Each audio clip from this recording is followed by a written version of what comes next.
Midwest Whitetail is brought to you by Realtree, Hoyt Archery, Muddy Outdoors, Fuse Accessories, Frigid Forage, Trophy Rock, Scentmaster, Cabela's, Rocket Broadheads, TrailCamPro.com, Bloodsport Arrows, Redneck Hunting Blinds, Scott Archery, Yeti Coolers, and Nikon.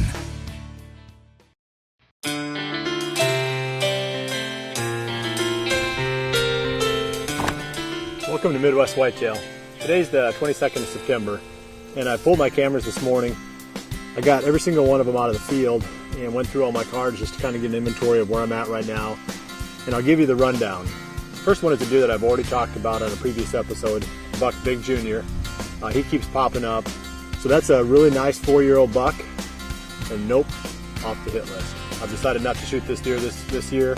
I've talked to my neighbor, he's good with passing him up, so we're going to see what Big Jr. can turn into. Hopefully he'll live and we'll see him again next year. There's another one that we pulled, and this deer was showing some daylight activity. He's a real nice looking 10-pointer with a little short, about 1.5 inch drop tine on his left beam. And this is a buck that I think would be fairly killable. So I was a little bit excited about this deer at first until the guys in the office told me that they had some video of this deer during the summer, and they filmed him last summer, and that he's another 4-year-old buck, so off the hit list. So there's another one gone that, if I was shooting 4-year-olds this year, I'd have a couple of really good solid targets. So let's keep rolling here. There's another camera that I pulled down in this small bottom. It's this big old 8-pointer. I'd say he's 5 years old plus. So we definitely want to hunt this buck. So he's a prime deer for the hit list. So we're going to keep him on the forefront. But in that same area, on that same camera, I'm getting a really nice solid, I think he's a mainframe 10 with a forked G2. And this deer appears to be just a 3-year-old. So that's another one that's off the hit list. Another part of the farm, I've been getting some daytime pictures of an 8-pointer. He's a really good solid buck and lots of daytime pictures of him. So here's another buck that you're thinking, probably a good candidate for being killable. But once again, too young. This deer is just a 3-year-old, as best we can tell. He could really bloom into something really special. So he's off the hit list. We've got another deer in the same area where Big Jr. is living, and he's also an 8-pointer. But this one is definitely going to be on the hit list. In fact, today's the second day of the Iowa youth season, and Drew and I are going back in there, and we're going to try to kill this buck this evening. And he's been showing some daylight activity. So that's one of the keys right now, is trying to find some kind of daytime patterns on mature bucks. So he's the one we're going after this evening. There's a pretty good chance we should be able to get on this buck. The last 3 evenings in a row, he was showing on the camera during daylight. So hopefully that carries through to this evening. The spot has got a little bit of a challenge for us, and we'll talk about that a little bit when we get there this evening. The wind is wrong for it. In fact, it's dead wrong. But we've only got tonight, and then Drew's got football all next week, and our daughter Jordan is busy with cross country, and she plays volleyball, and so we just have usually 1 or 2 days during the weekend. So you kind of live and die by what kind of winds you've got on those specific given days. Fortunately, we've got a redneck blind in there, and those things seal up pretty well. We're going to keep all the windows closed until right up to the time that the shot is going to present itself, then we'll crack one of the windows open.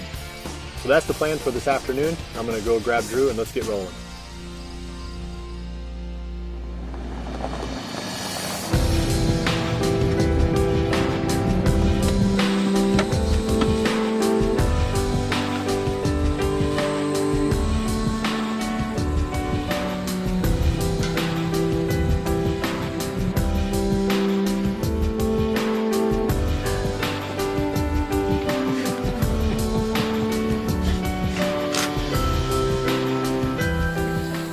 Got into the redneck blind here.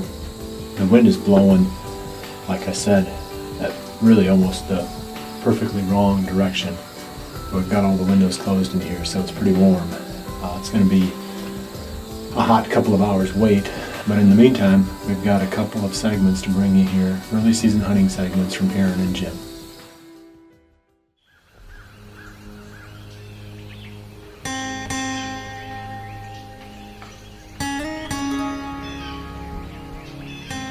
September 14th, and Randy and I are back down here in Kentucky today. And again, this is a brand new property, so we don't really know what's cooking here. Hopefully we'll see some meat for the freezer at some point today. Thanks for joining us on Midwest Whitetail.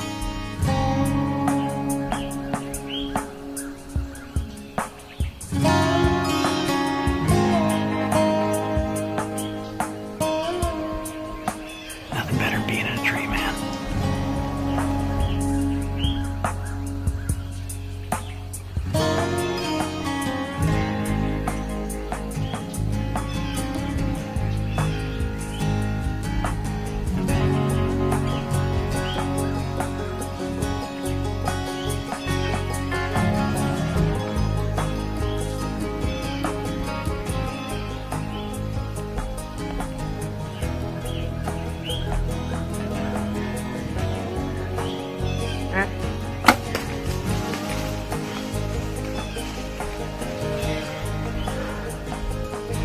Well, it's about 9 o'clock in the morning and just nailed a doe. Double under.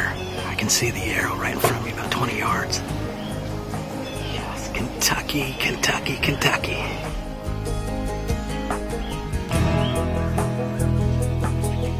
This is how we do it early season in Kentucky and Midwest Whitetail. Thanks for joining us today.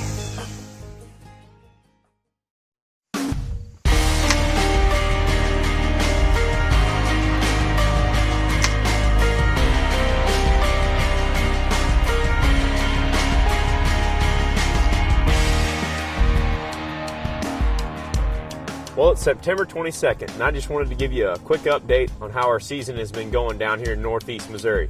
Myself and Brandon Groutman have been out hunting quite a bit, and needless to say, it hasn't been a very good experience. The drought has absolutely killed my food plot up there that I was talking about on last week's episode, and only a small portion of it has came up. I had a few decent trail camera pictures leading into the season of a solid 10-pointer in velvet, and I was expecting to see that deer, but because of the lack of food, I'm not surprised there isn't many deer up there. So we're definitely going to have to adapt our strategy a bit on that food plot. We did, however, get some rain this week, but it didn't come without some consequences. A big storm pushed in across the Midwest, and it brought a lot of rain, but it also brought some high winds. So we've had a lot of crop damage. A lot of the corn's been blown over that wasn't already harvested. So that's definitely going to be something to contend with moving forward. But Brandon has been hunting on some soybean fields primarily over the first week, and we hung a stand earlier in the week to try to get on a few bucks that he spotted coming out of one of these waterways. So we headed in there on the evening of the 20th, hoping that those bucks would come out to the beans. Well, we got up here in the stand. As you can see over my right shoulder, I don't know if you can see, but there's a pond back there, and it's about the only water there is really close. Got beans straight out here, actually kind of behind us. And what we're thinking is there's a batch group of bucks standing here behind this pond. They're actually hopefully coming south and gonna come right by us out to this bean field. We'll see what happens. We had a front come through last night, dropped about 15 degrees. And like I said, we got a good north wind, so we're gonna give it a shot.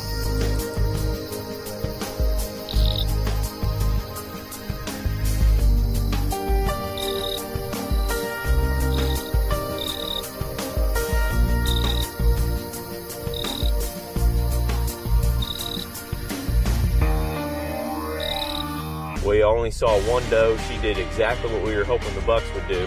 And unfortunately, the bucks we were after didn't show up before dark. But from the trail camera pictures, what we can tell is many of these bucks are starting to go nocturnal.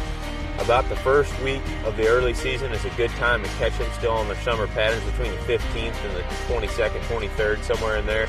But every year, this seems to be the trend. And we've got our cameras over scrapes and trails primarily. Most of those are showing that the bucks are either coming in between 7 and 9 at night or early in the morning, right before daybreak.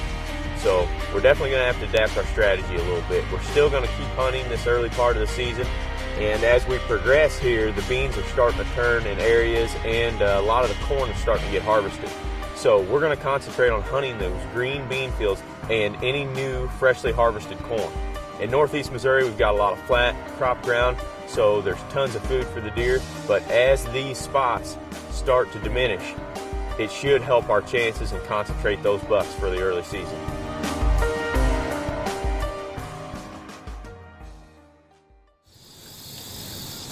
We've got a couple hours yet until the end of legal shooting time. It's still been real hot. It's probably, well, it was 80 when we came out this afternoon, and I'd say it's probably still in at least the mid-70s. This is the spot where, if you remember back a couple episodes, we talked about having an electric fence around some beans, and that's right out in front of this blind. And it did a really good job for us.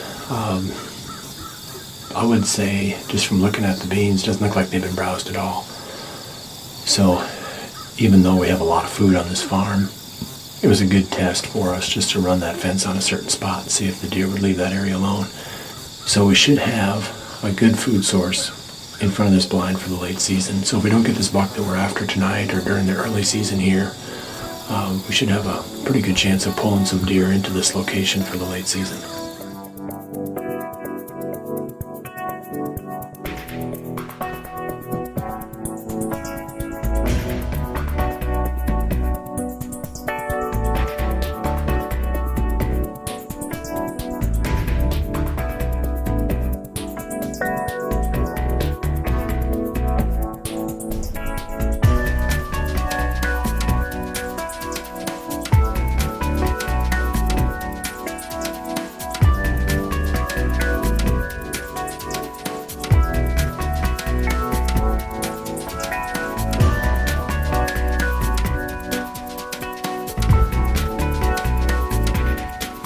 We've got about 40 minutes left. The sun hasn't set yet. And we've had a pretty good flow. We've had a pretty good flow of does coming into this food plot out in front. And a couple of them showed up over here to the right, a small buck and a doe. And right now there's 4 deer behind us. One of them's probably a 2-year-old buck, so there's definitely deer out, and they're in all directions from the blind, so it seems as if the scent containment part of our strategy is working. We just need that older 8-pointer to show up now.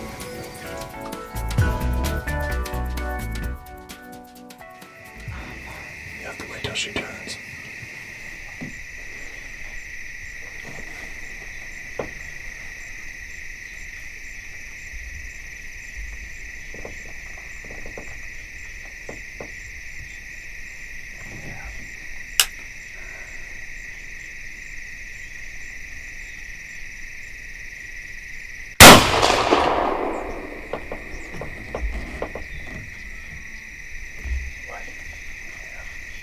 She's walking away. Where at?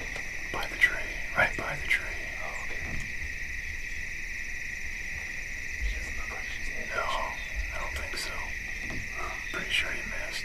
I don't think I missed. Did you jerk the trigger?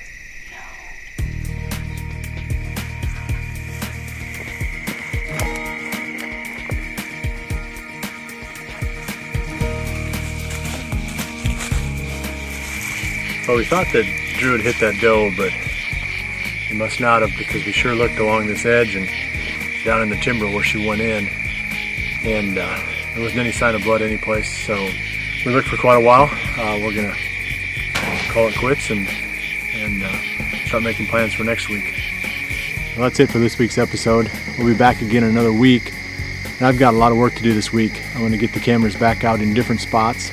I've got quite a few more locations on the farm that should be really good. I've only got 6 cameras, so I've got to move them around quite a bit. Next week it's going to be more of the same. We're talking about finding and patterning mature bucks, and we're still in the youth season. So hopefully we can put some stuff together for the kids to hunt here, and we'll see you right back here again next week for the next episode of Midwest Whitetail. And remember to always dream big.